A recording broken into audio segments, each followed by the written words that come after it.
Your advice to financial advisors on their own retirement. Yeah, I think my advice to financial advisors and people who are in very driven professions that consume a lot of their time and a lot of their identity is to recognize that you need support through this transition and you need to be thinking about it before you get to retirement. This isn't something you want to figure out on retirement day +1. This is something you want to be thinking about several years prior to when you decide that you might want to retire. And what I mean by support is, as you mentioned, Kevin, one of the things that one of the areas I spend time in is in higher education.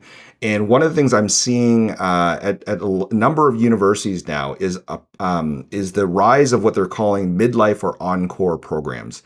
And these are programs that are actually targeted at accomplished professionals and individuals because they realize that they have a hard time making a shift from what they were to what they want to be. And so what they do is they offer in a cohorted basis of say 25 or 50 people an experience over a period of time where they spend some time reflecting on their own strengths and what their accomplishments might be.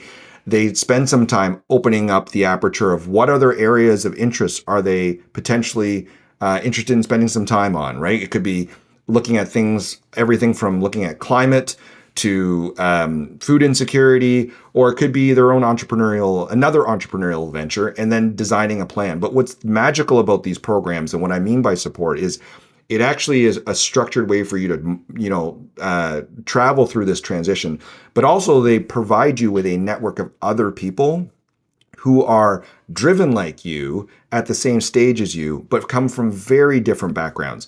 And that mixture of people and new community and new connection and new perspectives is often what I see people who are very driven and identify with their own profession as their primary identity, they need to make that transition. So I'm not saying that all advisors should go to a midlife program, but think about the idea of taking time to go through this process of exploration and who can you connect with that are maybe at the same stage as you, but are not from your sector or your profession, to really open up the possibilities of who you could become in this next act of life.